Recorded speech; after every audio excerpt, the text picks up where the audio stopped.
No to war and free Palestine. Oscar 2026 এর শুরুই যখন এমন দারুণ হয় তখন বুঝতেই পারছেন সেখানে আরো কত কি ঘটে গেছে। তা না হলে জাস্টিন বিবারের বউ হাইলি বিবার কি আর এইভাবে দৌড় দিত? সো আজকে শেয়ার করছি দ্য অস্কার নাইটের কিছু বেস্ট মোমেন্টস। গতকাল রাতেই তো হয়ে গেল 96 একাডেমি অ্যাওয়ার্ডস, যেখানে বিশ্বের সব বড় বড় তারকারা হাজির ছিল একেবারে গর্জিয়াস লুকে। তবে অনেকের চোখ কিন্তু আটকে যায় কাইলি জেনারের এই ড্রেসে। বেচারি মনে হয় ডিজাইন নিয়ে এত বেশি কনফিউজ ছিল যে তাই হয়তো 2023 সালে সেম ডিজাইনের ড্রেসকে শুধু কালারটা চেঞ্জ করে আবারও পরে এসেছে। তবে এই যে ড্রপ শোল্ডার লাভাররা চলাকের এক্সক্লুসিভ ডিজাইন লিমিটেড এডিশনটি হয়ে গেছে কিন্তু ওয়েবসাইটে লাইভ। সো যারাই চাচ্ছেন এই ঈদে নিজের এবং প্রিয়জনদের জন্য এক্সক্লুসিভ কিছু, তারা এখনই ভিজিট করুন www.chalak.com A.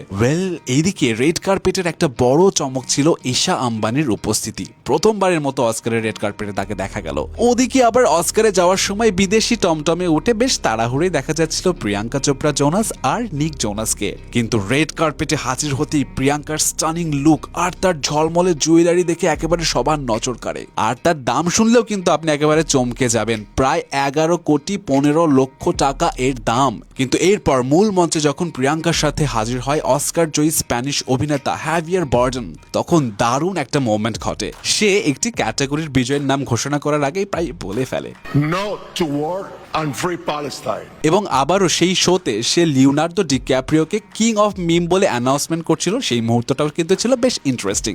Let's make a new meme with Leo right now. যাক, তবে এবারের অস্কারেও ছিল বেশ কিছু চমক। এবারের আসরে বেস্ট অ্যাক্টর খেতাব জয় করেছে মাইকেল বি জর্ডান তার সিনার্স মুভির জন্য।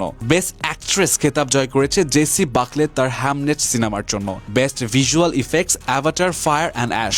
Best picture One Battle After Another. আর সবাইকে একটু চমকে দিয়ে বেস্ট অরিজিনাল সং জিতে নেয় কে পপ ডেমন হান্টার্স এর জনপ্রিয় গান গোল্ডেন। তবে অ্যাওয়ার্ড শেষ মানেই কিন্তু কাহিনী শেষ না। আফটার পার্টিতে শুরু হয়েছিল আসল গ্ল্যামার এবং গসিপস, যেখানে কিম কার্দাশিয়ানকে তো বেশ গর্জিয়াস লুকে হাজির হতে দেখা যায়। তবে অনেকেই বলছিল তার পুরা জামায় শুধু গ্লিটার লাগিয়ে আসছে।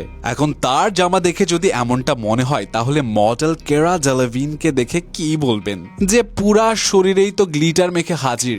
যদিও তার ড্রেসটা ইলিউশন ড্রেসকে রিফ্লেক্ট করে, যাকে চিজল বেয়ার চেস্টও বলা হয়। তবে সেই আফটার পার্টিতে আবারও কাইলি জেনারকে দেখা যায় ব্ল্যাক গাউনে, যাকে দেখে তো পাবলিকরা বেশ প্রশংসা করছিল। কিন্তু টিমোথি শালামে তো টুপুস করে উম্মা দিয়ে আবার একটা মোমেন্ট ক্রিয়েট করে ফেললো। তবে ক্রিস ইভান্স এবং অ্যালবা বাপটিস্টার জুটিটাকেও কিন্তু কম সুন্দর লাগছিল না। কিন্তু ক্রিস ইভান্সকে দেখে তো মনে পড়ে গেল একটা মজার কাণ্ড, যেখানে রবার্ট ডৌনি জুনিয়র অস্কার অ্যাওয়ার্ড স্টেজে ক্রিস ইভান্সের জন্য একটা প্যান্টি নিয়ে আসে।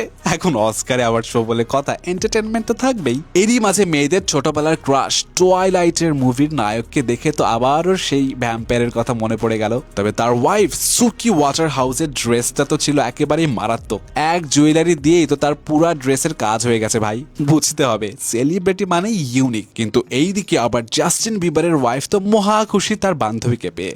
সব মিলিয়ে বলতেই হয় অস্কার নাইট পার্টিতে সবাইকে আসলে বেশ গর্জিয়াস লাগছিল। তবে এদের মধ্যে আপনার কার লুকটা সুন্দর লেগেছে কমেন্ট করতে ভুলবেন না কিন্তু।